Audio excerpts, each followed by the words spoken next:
Hey there, Annie and Julie here. We just wanted to pop in real quick before we dive into this episode and announce our new show name.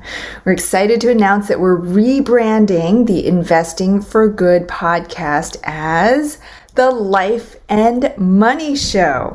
Now, this new name reflects the broad focus of our episodes and guests thus far and allows us to tell even more stories about living a meaningful and intentional life by design while also making an impact. We're extremely grateful for your support and listenership as we've grown this podcast and are excited to begin this new chapter so we can bring you even more valuable stories and insights. With that, let's dive into the episode. Hire a coach. There is someone out there that's 10 steps ahead of you from where you want to be. Like, if I have someone that's teaching me and is a little further, like where I want to be, like I want to hire that person to help me get there. One, for accountability, and two, he's going to hold my hand and show me what's coming next. So I believe in coaches. You're listening to The Life and Money Show, a podcast that brings you the stories and strategies of people who are living a meaningful and intentional life by design, building true wealth for their families, and impacting the world around them. And now here are your hosts, Annie Dickerson and Julie Lamb. Hey, everyone. Annie Dickerson here with my fabulous co-host, Julie Lamb. Julie, how are you today? I'm doing excellent, Annie. How are you? Good. You look like you got some sunshine on your face. I know we hate talking about the weather, but it looks sunny over where you are. I know it is. Yeah. It's funny because I went to this meditation retreat that I went to I think it was a couple years ago now. Yeah. So, in the wintertime, I think I have that weird thing that happens when you don't get sun and then you get like sort of I forget, there's like the blues or there's like a winter, I forget what it's called. Right. Yeah. But I get that. And so I have to be really intentional. And there's this spot in my bedroom every morning where the sun just, fills the room. And I just sit there for like 3 minutes and just get my daily dose of like vitamin D. You just charge up. And I just charge up, seriously. Yeah. And so, it's been like that for at least, a week straight. So we've been getting a lot of sun. So yeah, it's good. That sounds glorious. Just that peace and tranquility. Oh my gosh. There's nothing like a good dose of sunshine. And, right. It reminds me of the camping trips we've taken over the last year. I used to hate camping, hated it. Really? But then I realized, it's all about the gear. You have to have the right gear, Yeah. And this past year, of course, because of COVID, we started camping on private land. And it was a new experience. First it was like, you never know if they're going to have bathrooms or not, and, what the situation is going to be. But it was really amazing camping on private land with these private owners who had like one time we camped in this apple orchard and they had a pond there. And it was just all these really beautiful experiences that we don't normally get when we camp at state parks and the like. And so I bring that up because our guest today is Brent Bowers. He is a real estate investor. He's a coach, and he's also the creator of the Land Sharks, where he teaches people to do exactly what he does, which is invest in vacant land. So I love this show because before we interviewed him, I knew nothing about investing in vacant land. I'm like, why the heck would you want to invest in vacant land? You can't produce cash flow from that. Like, it's nothing. There's nothing there. There are no hookups. There's it's just dirt and grass and maybe a tree. But why would you invest in that? And through the show, he talked about how there's so many people out there who want to own their own piece of land. Yeah. And how he's made it this really streamlined experience for his company as well as the end buyer. So he's really creating this end-to-end win-win for everybody involved. It's pretty amazing. Yeah. And also just like the recreational thing that that you were just talking about. I was reminded, because we asked him that question, why would people want to buy vacant land? Like, why in the world would people want to do that? And he reminded me of a time a few years ago, many years ago, five or 6 years ago, where, a mom, and I talked a little bit about this in the episode, but another mother had approached me about buying a piece of vacant land in Northern California as a campsite where there's no water hookups and electricity and all this and that. But but it's just a place for us to go, and the families would rotate their use of it and all this kind of thing. And he reminded me of that on the show. He said, well, some people just like to have it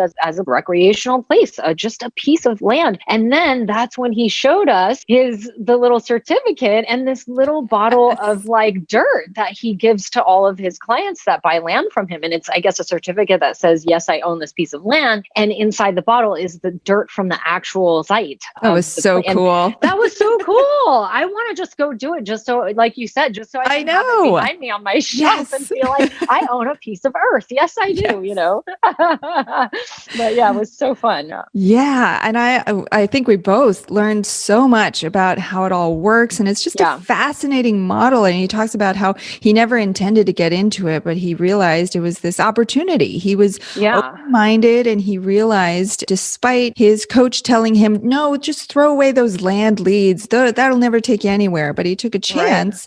Right. Yeah. And he grew this whole business out of it. Right. Well, and he came from the wholesaling world, right? And this is so interesting to me because I think all too often we're just like we were talking about this the other day. You chase something, and the universe has like another thing out there for you, right? Like here he is chasing wholesale leads, and then boom, there it is. Somebody's telling him don't pay attention to it, but then boom, there's like his whole entire like next life is like right there in the thing that no one else was looking at in his industry. And so anyone who's out there who might be thinking about getting active in real estate, you know, that's the beautiful thing about what we do in real estate is you can get so creative with everything that we do. And you just have to think outside of the box and sort of, you know, think about what your strengths and your interests are and really think about how you can apply it to what you're looking for and what you want to do. So, yeah. So well said. And, you know, on this show, we cover so many different ways to build wealth because really we're trying to give our listeners a buffet of options to build wealth, not just through real estate or just through what we do. But that being said, for all those listeners out there who are new to the world of passive real estate investing, maybe you stumbled on this show and you're like, I don't know what this whole passive real estate investing is all about. Well, we've got the perfect resource for you, and that is our book, Investing for Good. And to get your free copy, all you need to do is text the word book to 41404, and we'll get you all the details. Now, before we get into this episode, I wanted to highlight a recent listener review. We always love those 5-star reviews. Keep them coming. We love that listener love. And this one comes from James645. And James says, A+ show. I would rate it 10 stars if I could. Well, we would rate you 10 stars, James. Thank you so much. Well, for all of our listeners, thank you so much for your support. Keep it coming. Let us know your feedback. We read every single one of those reviews. All right. Well, without further ado, let's jump into our episode with Brent Bowers.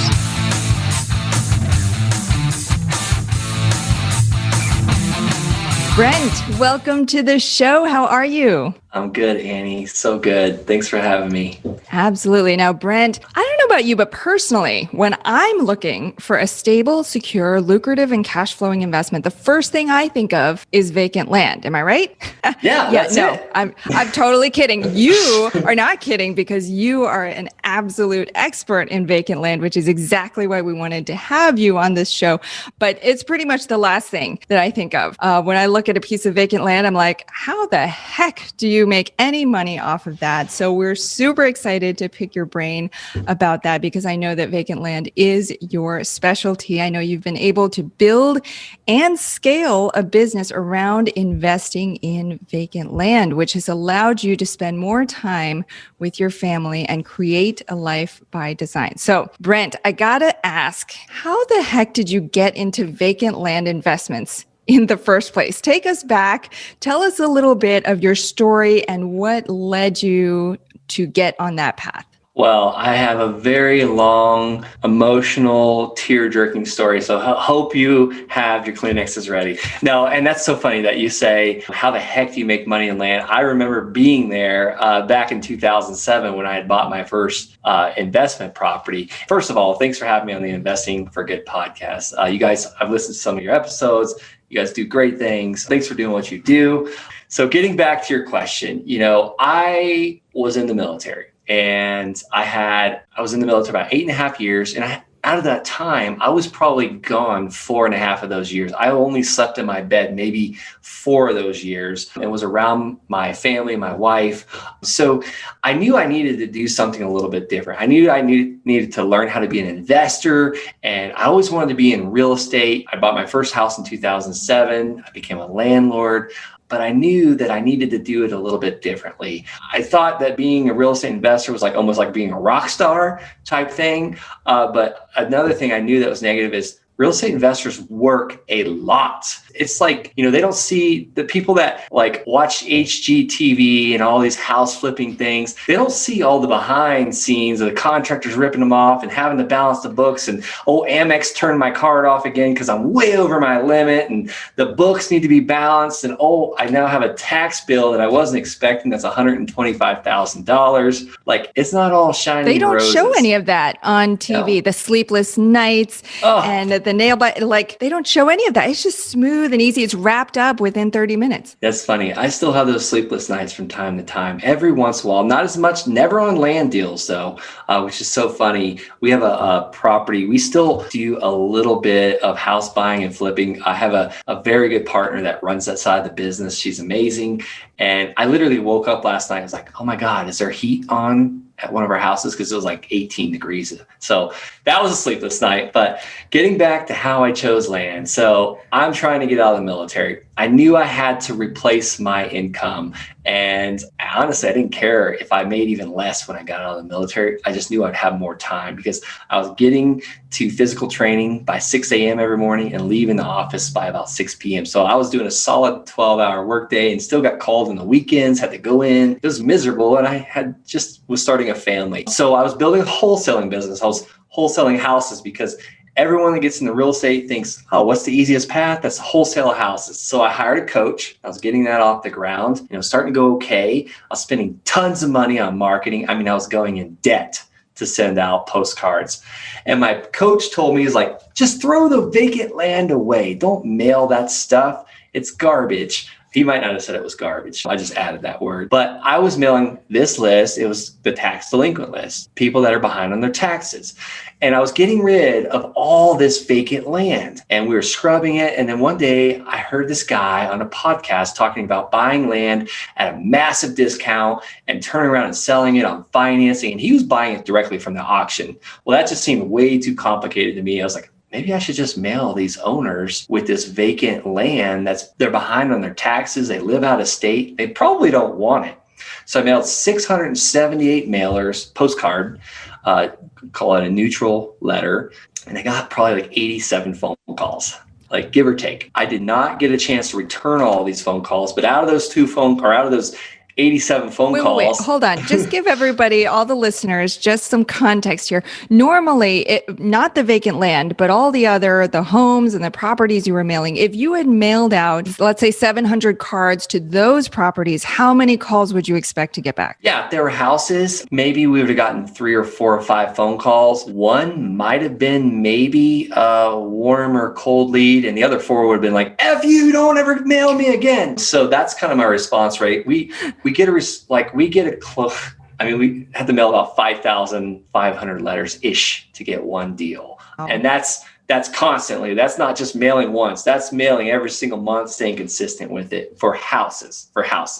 Now, land is so much less. Like we mail out 300 offer letters, we get a deal. I call them my LOLs, my land offer letters, because every time I get one back, returned, signed, we laugh out loud because like, oh my gosh, we just got this smoking hot deal. But out of those 87 phone calls, I got 2 deals, 2 parcels of land that I pulled from that. And the rest is history. We just started kind of rinsing and repeating. I built a team behind it. They helped me. I couldn't do it without them. They've built this business. We have a land buying machine and a land selling machine. So that is where land became the baby and changed my life as far as allowing me to get out of the military, financial freedom, time freedom, travel freedom. So That's a long answer to your short question. Wow. It really sounds like land became the epitome of that blue ocean strategy, whereas, everybody else was going after that red ocean, the houses, and these property owners were probably getting lots of these letters. But then the landowners, because every other coach, every other program says, just throw those away, don't mail those. And you took a moment and you said, wait a second, well, what if I just took a chance to see, could this be the answer? Could this be the low-hanging fruit? And you took a chance and you did it, and it's completely changed the trajectory of your life. And so tell us, okay, so you mailed out 678 postcards, you got 80 something calls back, you got 2 parcels of land, but you had been trying to wholesale houses. So was the model the same? Were you how did you know what to even do with the land? That's a really good question. It was very similar, and I'd already had the systems as far as the CRM and the phone numbers and the mail house and all that. So, a lot of, coaches and real estate investors say, no shiny object syndrome. It was an extremely easy addition to what I was already doing. And it's funny because those first couple land deals paid for more mailings for houses. So a lot of times we'll get those stick land profits into buildings like my office building here, and extremely amazing as far as tax benefits when you start getting into commercial. And I know you guys are big on syndications and apartments and all that. But yeah, it was a really easy transition. It was very similar because at the end of the day, wholesaling house is about getting house under contract for as little as possible and flipping it to cash buyers, a big, robust cash buyers list, and getting, a difference between what you have it under contract for and what you sell it for. You keep that difference. So it's the same thing with land. However,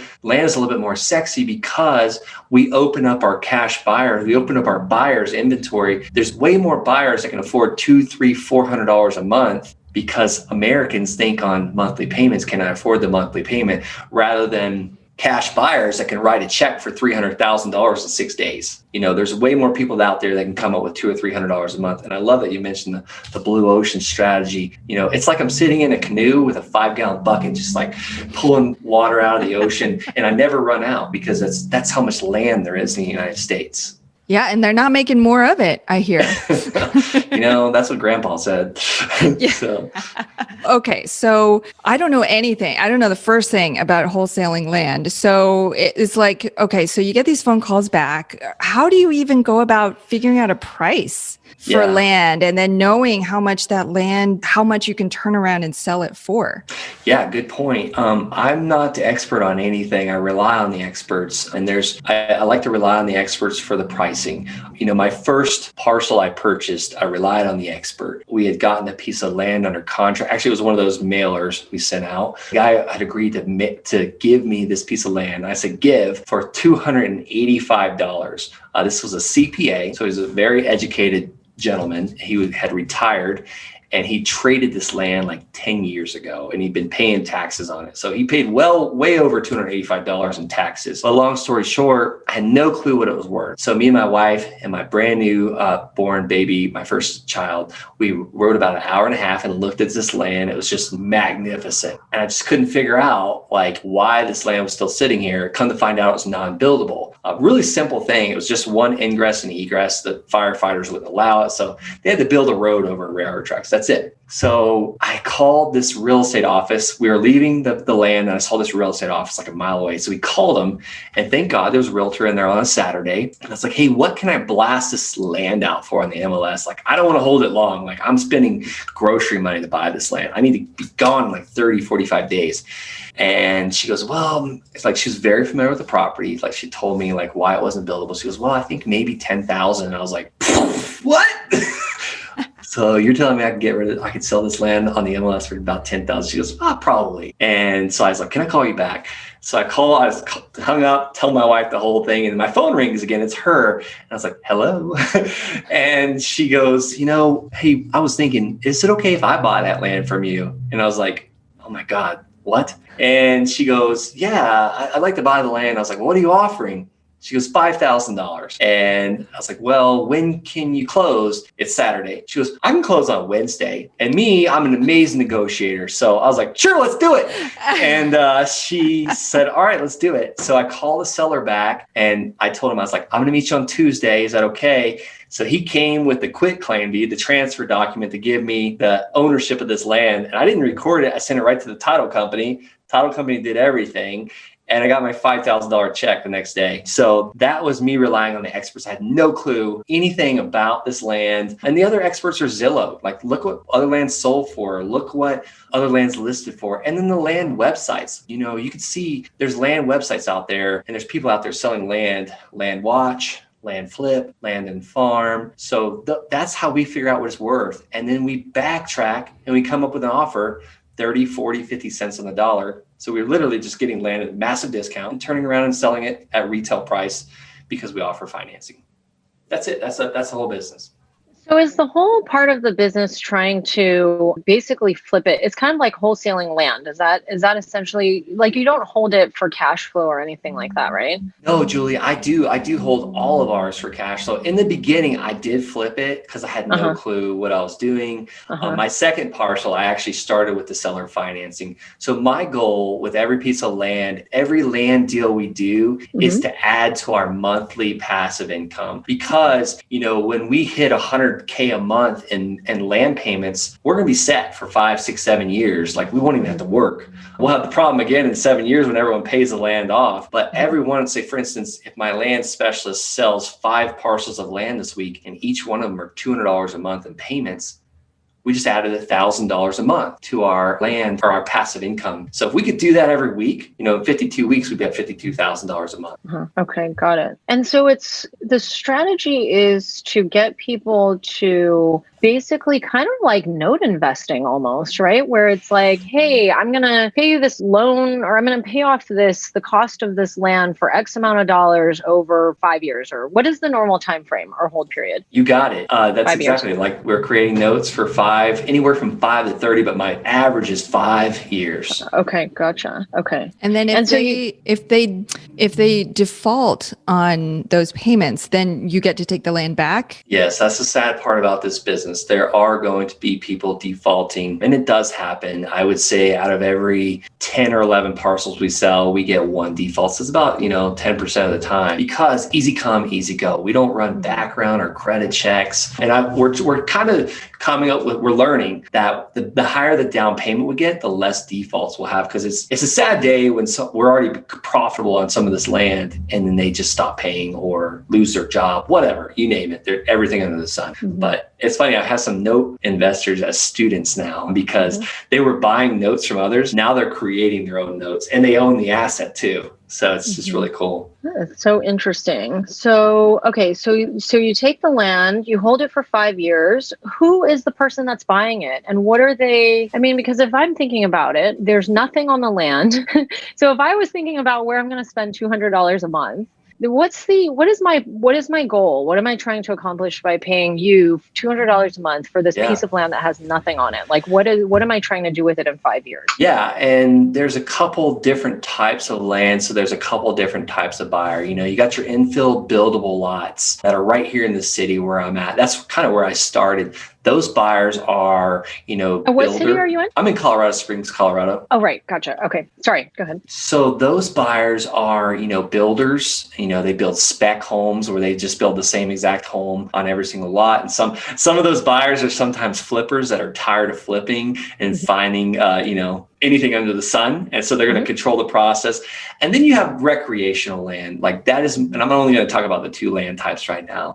Recreational land, that's kind of my bread and butter. That stuff in the middle of nowhere, like you just said, Julie, no water, no electricity. And it's like, who the heck would want this stuff? But it's so funny because there's a lot of people out there that just want to have, something they can call their own, a place they can go camp or bring their RV or tent, sleep under the stars, have a fire and s'mores and all those things, shoot their guns, the American dream.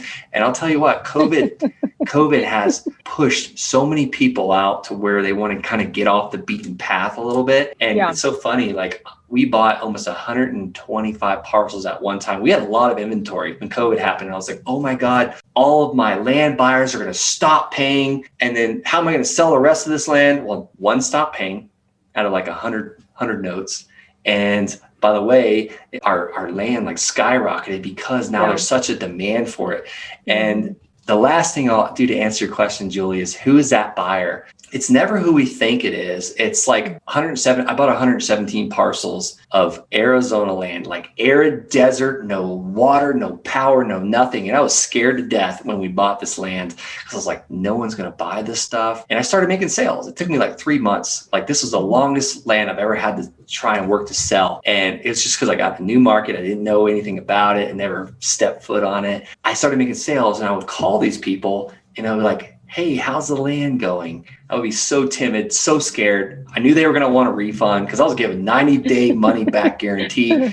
Not one asked for a refund. They were so thrilled to have it. They would ask to buy more or refer their friends. And it just hit me that day. Just because Brent Bowers doesn't want the land, because I'm from Florida, like we have water and we have trees and green grass. And in Colorado, we have mountains. Arizona, like desert, like what the heck? Who wants that land? Well, there's people that do. Like I'm not my buyer. So my avatar is for a while was truck drivers. And then another, like when it's funny, it's my avatar is whoever's selling my land. I've had a retired 64-year-old grandmother selling land lately. Guess who she's been selling land? Grandparents. Like, it's so funny. Like me, I was, some reason I connected well with truck drivers. Well, that's your spirit animal. I'm telling you what, I'm going to start a trucking company. The universe is trying to tell you something, Brent. I would love to drive an 18-wheeler down the road. I would need like lights and sirens and a really loud horn because like I would be barreling. Like that'd be so fun. So funny. That is so funny. Okay, so what about, so that's so interesting because actually about 4 or 5 years ago, so I live in San Francisco in the Bay Area, which there's land is tight here, vacant land. And, you know, just finding a place to go for recreation, like you had brought up. And that was kind of the first thing that came to my mind is who's buying this land and what they would use it for. That was actually something that came to my mind because there was a woman that I met in a mother's group, and she was trying to organize a bunch of us to come together to buy a piece of vacant land up north in Sonoma County. And it was same thing, no water, no electricity, no nothing. And it was going to be like 4 or 5 of us come together and we all, it's kind of like a timeshare. We all have our time there and we would bring stuff and kind of set it up to have kids be able to play and do all kinds of fun stuff. And it was really enticing for the price to have a space like that, to be able to go in the Bay Area, you know, with my family. It was pretty enticing. So that makes sense. So then my next question is, where in the US, and I'm assuming it's only in the US, but where in the US do you focus on buying? Everywhere? Is it just in certain areas? Like, can you kind of do this anywhere, or how does that work? Yeah, and it's so funny. I'm still practicing this. I've really only been doing this since 2016, so almost 5 years now. And I'm still learning. Like, there's so much. It goes back to that, me sitting in a canoe with a 5-gallon bucket in the ocean. It just never runs out of water. So my places, my favorite are Florida, Colorado, Arizona, Nevada, Utah. It's a lot of the Midwest areas. Now, granted, I know guys in California that go east, you know, to the kind of the desert part of California and buy and sell out there. Nevada's nuts. You know, I'm not investing personally in my recreational land in places like Denver, Colorado, or Miami, Florida. Like, if I could see skyscrapers or huge buildings, like that's not me. Like, I'm not getting those parcels of land at less than 60 cents on the dollar because that land is in great demand, kind of like San Francisco. Good luck. You're probably gonna have to send 10,000 offer letters to get a piece of land under 60 cents on the dollar, which is fine. When you finally do, you get that one for 25 cents on the dollar, 100 grand, you can sell it for 400. You only got to do what, 2 of those a year and maybe live okay. That's $600,000 profit. So it's really the areas that are kind of off the beaten path. Like, I try and be, 30 minutes away from the McDonald's and the Walmarts. Now, granted, like, there's some areas like Florida, there's one thing we saw in Florida was 2007, 2006, the building boom. They pretty much subdivided everything. Like, you can get 1/4 acre, 2 acre lots for next to nothing out there. So Florida's one of my favorite places as far as land investing. Okay, cool. And then how do you, so like, let's say somebody who's listening and they're like, wow, this sounds really interesting. I'm thinking about it. I want to get into this. What's kind of like, so I want to talk about what the best way to get into this, if you're kind of a newbie and you want to learn about, buying a piece of land, what kind of like the best things are. But I think, and then the second question would be, how do you identify a good piece of land, or what makes a good opportunity? Because with what we do, there's different things that we have to take into consideration. And some of that is like, job growth, population growth, how far is it from XYZ, all these different metrics, right? But with land, obviously it's very different. So first question is, how do you get into this? What's the easy, like 4-step way? And then second question is, how do you identify what makes a good land opportunity? All right, 4 steps, how to get into it. So I love the fact of a newbie, the biggest misconception and myth is, the easiest way to get started in real estate is wholesaling. It doesn't take any money. Okay, well, try that. You're going to be handwriting letters for the rest of your life. I love land because it's so, so much less risk. You don't have to have as much money into it. You can literally get the property under contract and find a buyer while you're doing it. So the 4-step process: 1, pick your playground, pick your area. Number 2, in that area, there are people out there waiting to hear from us. There are people that live out of state. They inherited the land. They might be a couple years behind on taxes. So reach out to the tax collector, the county tax collector, and get that tax delinquent list. They might say that list doesn't exist. Well, ask who is in charge of making sure that the property owners pay their taxes.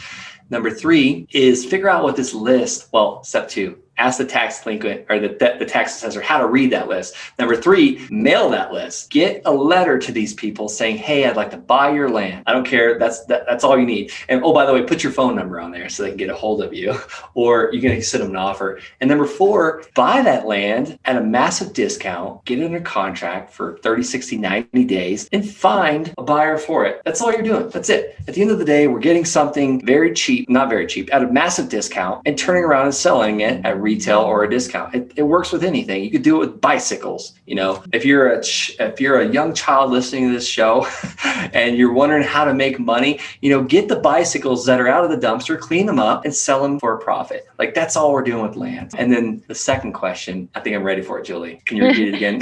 Yeah, absolutely.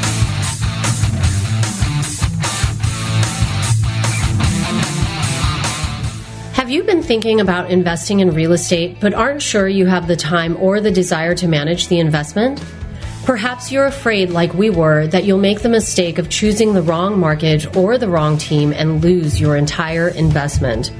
Well, that's exactly why we created the Goodegg Investor Club.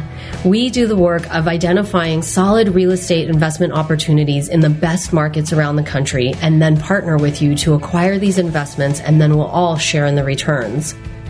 We'll identify the growing markets, strong, experienced teams, and the solid deals. We do all the heavy lifting of managing the tenants and the renovations, and as a passive partner, you get to enjoy all the benefits of investing in real estate: monthly cash flow, long-term appreciation, and the ongoing tax benefits. When we first discovered passive investing through real estate syndications, we realized it fit perfectly into our busy lives. We could put our money to work for our families, work less, and get more time back in our days so that we could focus on what matters most and discover our true passion and purpose in life. We've now helped hundreds of people invest passively in real estate syndications and are seeing the positive impact it's had on their lives. We invite you to partner with us by joining the Goodegg Investor Club today so you can start putting your money to work for you and get more time back in your day, because we know that when people have more time in their days, they can do the true work they were intended to do, and the world will be a better place. To sign up for the Goodegg Investor Club, go to goodegginvestments.com/invest and we'll take it from there. That's goodegginvestments.com/invest.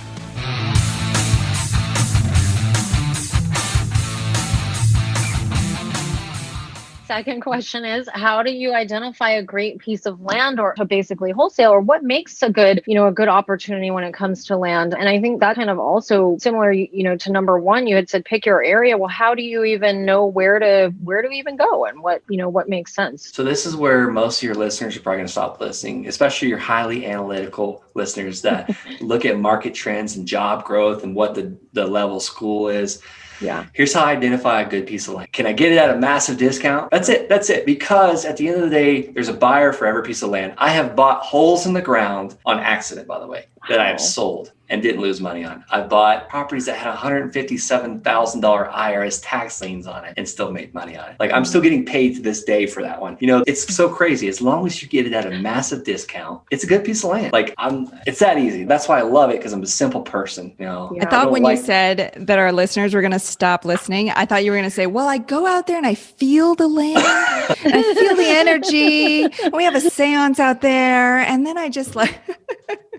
But the massive discount, that makes a lot more sense. Yeah. We do. We taste the land. We analyze it. Oh my gosh. We send this to our land buyers. This is some of their dirt. And we also have a certificate, saying, congratulations, you're a landowner. They love this stuff. I don't know what this dirt. This might be like Colorado somewhere, but no, I don't taste it. I used to go to a lot of it. And one day I had this epiphany, or my wife I finally heard what my wife was saying. That's probably what it was. She's like, stop going to it because we can't keep all of it. So I was like, okay. Because I was like, this one's got all these aspen trees and all these deer coming through. There's a stream.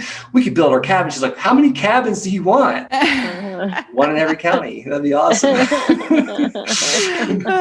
So, for all our listeners, what Brent was holding up on the video was a tiny bottle of actual dirt from the land, which now that you're holding it up, I'm like, oh my God, that's so cool. I've never had a desire to own land, but if I could have that on my shelf, and when people come over, I'm like, I own that land. That's actually, let me show it to you on the map. That's pretty cool. Yeah. That's a really cool thing. That's so true, and I didn't come up with this idea. My office manager, Chrissy, did. She's our relationship specialist. She sends this is not actually it, but we sign it like, congratulations, you're a landowner, because a lot of people are skeptical. We have people go on our website and click the buy now button, and their friends will be like, what did you just do? You bought this land from someone you've never met? Like, what if they're selling this land to multiple people?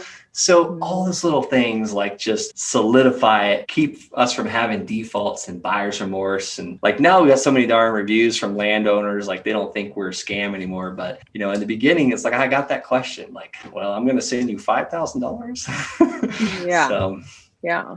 Totally. Yeah. It makes me think, Julie, maybe we should, how can we do that for our apartment investors? Take a brick from the building. I know. And dig up a little piece of the grass in the front. There we go. Now an owner. Yeah. It's when you renovate and you replace the roof, you just take one of the old shingles. There we go. Or like you said, the brick from a building you tear down, or hey, old toilet seats. I mean, that's definitely something I'd want to have in my house for sure. Yeah. It's like a trophy buck on the back window. It's just an old used toilet seat. Right behind me when I do podcasts. That's just with the seat up, of course. That's exactly how I'd want it. I would listen to that podcast.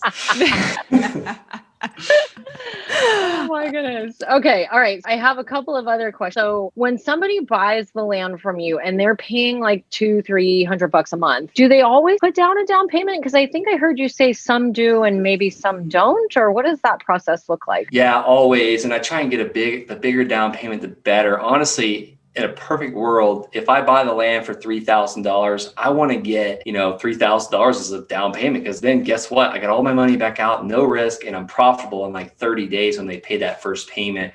But yes, every single buyer does a down payment. I don't care what it is. We have tried before, no down payment, just doc fee. We do a doc fee. It helps pay for our sales, commission salesperson, and the, recording. But when I've done no down payments, you know how many people paid their payment that next month? 0.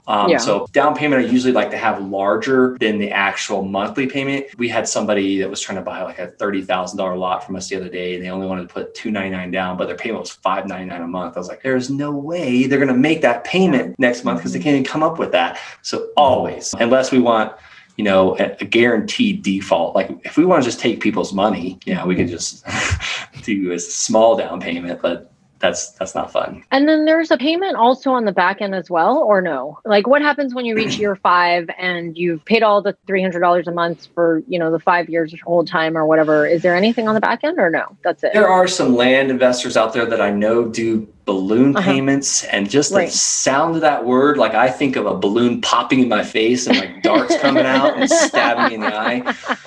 I think you're setting your buyers up for failure. So no, most of our notes are 0% interest. And that's where the note investors are probably like just shaking their head right now. So we're toying around with interest. So we set it up to where it's paid off in 5 years or paid off in 30 years.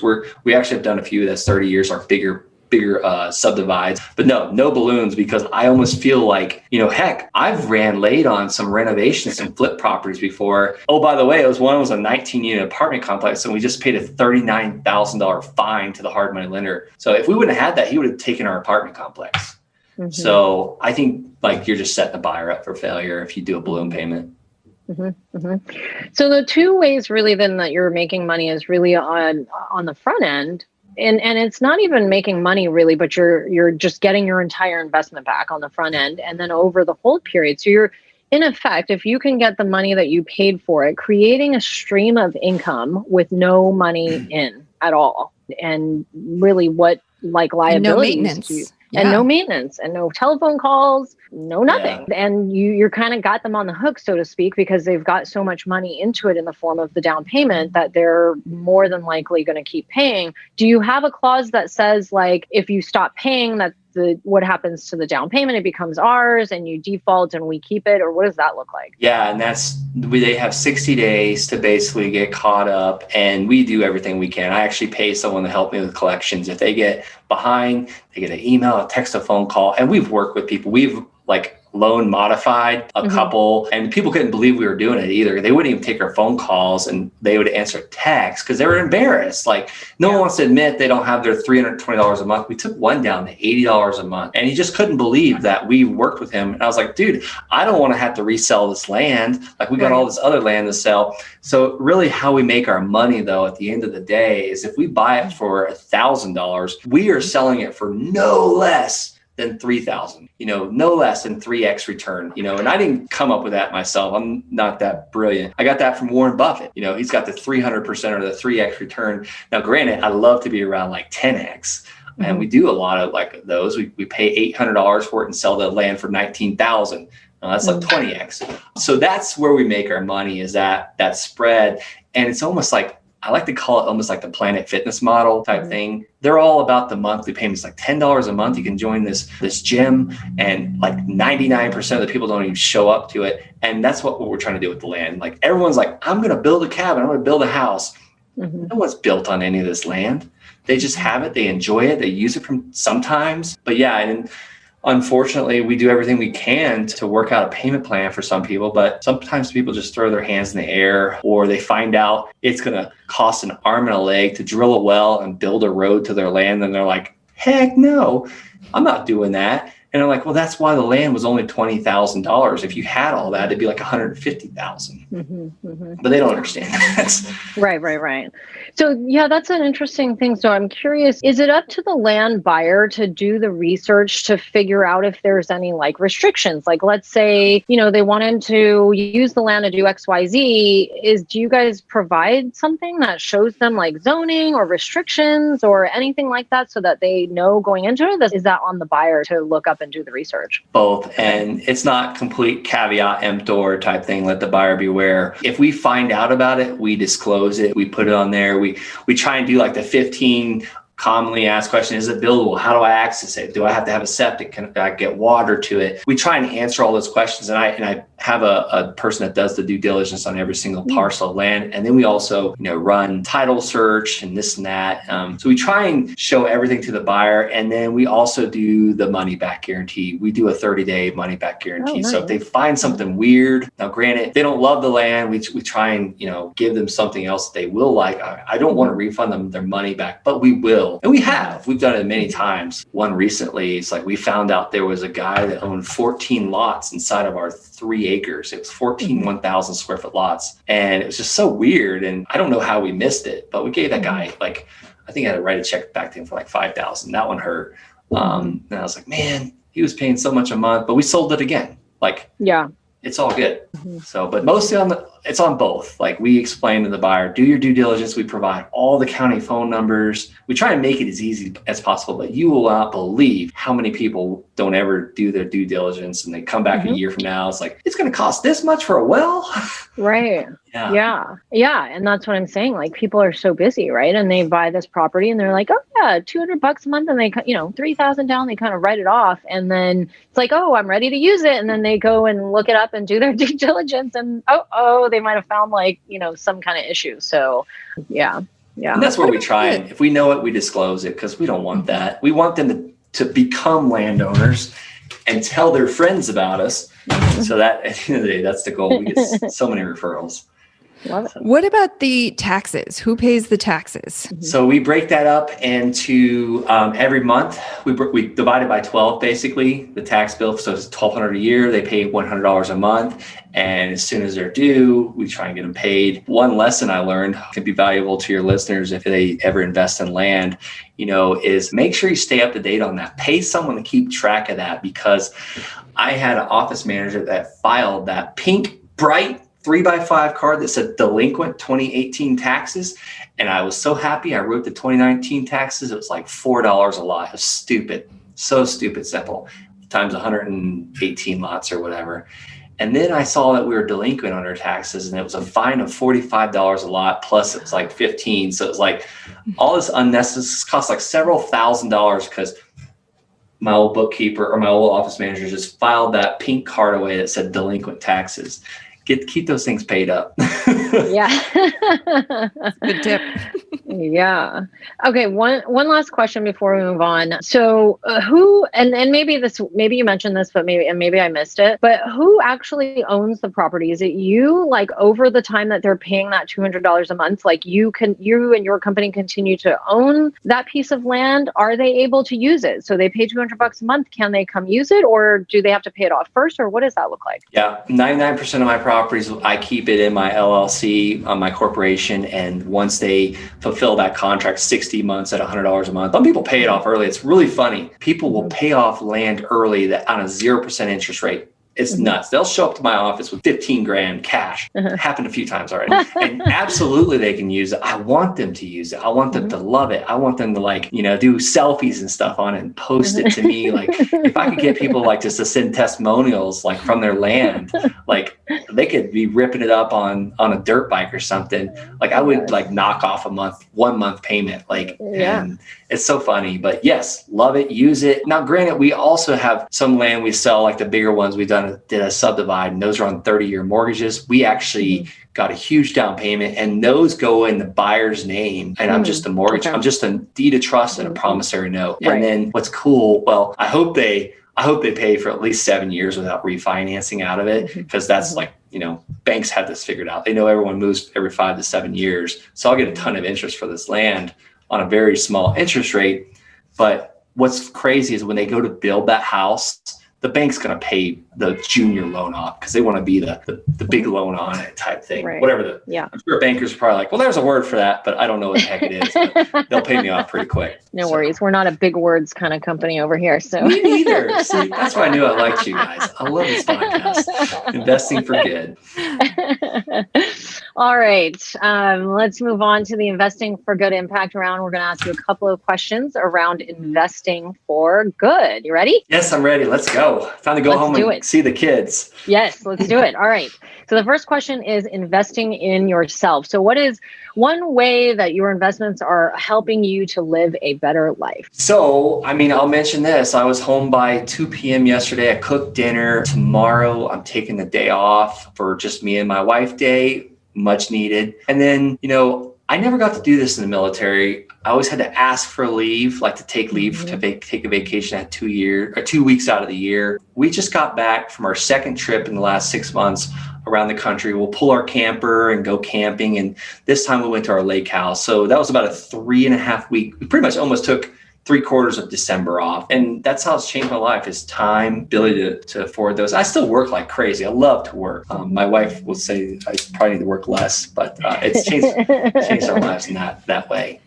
Yeah, and now you have 50 cabins around the country, right? No, I still don't have a cabin, believe it or not. So, no. But One day, maybe. Yeah. Just cabin dreams. Do you own land that you go to and vacation on, or no? I do not actually. And so, well, I live on 58 acres. Oh, okay. So I pretty much live on my dream. So we literally have a ranch. Wow. However, I bought some land that I was like, I'm going to use this. We have a huge camper we pull. I'm like all in the dry camp, and I fill up the water tanks and bring the generator and charge the batteries. And I was like, we're going to go to this land. And then we came across that house and land we ended up purchasing. So now we live on it. It's like, I'm always like, we're going to pull the camper back in the woods and camp. And we never do it either. So I think I've gotten comfortable. Like the Army really, just made me tired of, roughing it, I guess. Yeah. Wow. Gosh, I can't even imagine 58 acres. That's wild. It must be like such a huge, there must be like parts of the land you haven't even stepped foot on, I would imagine. Oh, absolutely. Yeah. 100%. Yeah. We have 4-wheelers and we haven't even ridden on all of it. And this is probably a part you'll want to edit out, but like my kids can walk outside and like pee and no neighbors will ever see them. It's like, that's really cool. Like I didn't have that. Most of our listeners are parents, so they know that's a huge perk to have your kids be able to go outside and pee. I mean, that's all my son does. Is like, Dad, I'm going to go outside and pee. It's like, son, it's like 18 degrees outside.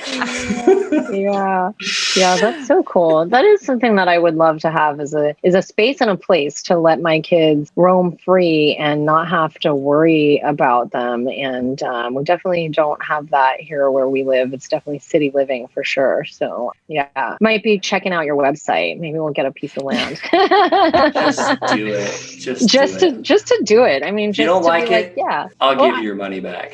Well, you know what I want is that little thing. I want that little thing. The little bottle. Yeah, that's what I want. I want to have that little thing. I want to have it behind me on my little thing and be like, that's a piece of land that if we ever wanted to go anywhere, the pandemic gets crazy or worse or whatever, we'll just pack up our tent and head out to our piece of land, wherever that may be. Cool. So I'll have to go check that out. Yeah. All right. Second question is investing in others. So what is one investment strategy or life hack or something that you might be able to share with our audience that will help them catapult their investment journey?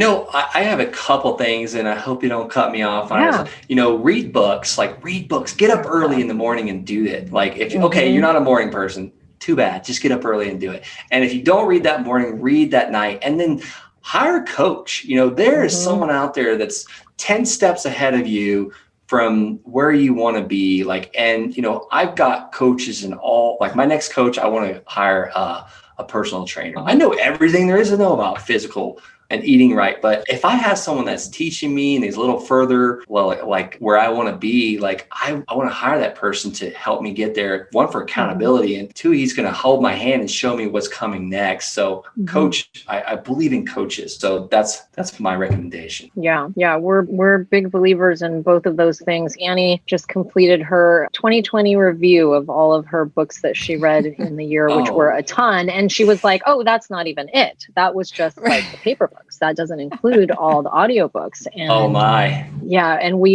I love reading as well. I make it a huge priority, and coaching as well. Annie and I are both coached and firmly believe, why waste the time? Why reinvent the wheel? There's really no point. And it's you could spend 50 grand on making a huge mistake, or you could spend 50 grand on coaching that will pay you for years and years and years beyond that, because now you have all the knowledge that this person has now shared with you. And you could have prevent, so many financial mistakes, and also provides a lot of opportunities because it's a connection likely to somebody who's coaching many other people and also knows other people in the industry if they are somebody who's where you want to be. So all great advice and things that Annie and I subscribe to as well. Yeah. So I love that. All right. Last question is investing in the world. So what is one thing that your investments are doing right now to make the world a better place? We do a lot of giving back. I'm a firm believer on tithing. I'm not perfect at it, that's for sure. I fail all the time. I'm like, we could take this money. And when you start thinking about that, it's too late. So give back. There's always going to be someone in need. Give someone a lift up. And it's just that money just comes back at you like a boomerang. And it's just, don't forget to give back, tithe. If you don't have time or the money to tithe, then give back in your time. just got to give back. The Bible says 10%. That's tithing is 10%. Like I said, not perfect at it, but that's one thing that's I will say anytime when we do it consistently, it's just the best thing ever. Absolutely. When you can give abundantly, you can live abundantly. So true. That just came to me. But I like that. I'm going to write from all that book reading you do, There we go. It's just synthesizing in my mind. All right, Brent. Well, this has been a fascinating show. Julie and I know have learned so much, and we are going to come after your land. I'm like, I want one of those little dirt bottles. Yeah. Anyway, so Brent, tell us and our listeners if they wanted to follow up with you, learn more about your land business or your land coaching program. What's the best place that they can go? Thanks for asking me that, Annie. I was having so much fun with this. I didn't even think about that. So I started coaching about 6 months ago. It's been incredibly challenged, but also a growing experience because, just what I thought would make a successful land investor is totally different. And I didn't realize this at the time, but, I built a course around 16 students, actual live students, and it's all filmed and we coach. So go to thelandsharks.com. That's TheLandSharks.com. Find me on Facebook or whatever, Brent L. Bowers. Brent Bowers, real estate investor, coach, and creator of The Land Sharks. Thank you so much for sharing your experience and your story with us today, Brent. Thank you, Annie. Thank you, Julie. You've been listening to The Life and Money Show, the #1 podcast for people who, like you, are living a meaningful and intentional life by design, building true wealth, and making an impact in the world. For more resources, check out goodegginvestments.com and be sure to join the Life and Money Show community on Facebook. And if you got value out of the show, please subscribe and give us a 5-star review so we can continue to bring you amazing new conversations.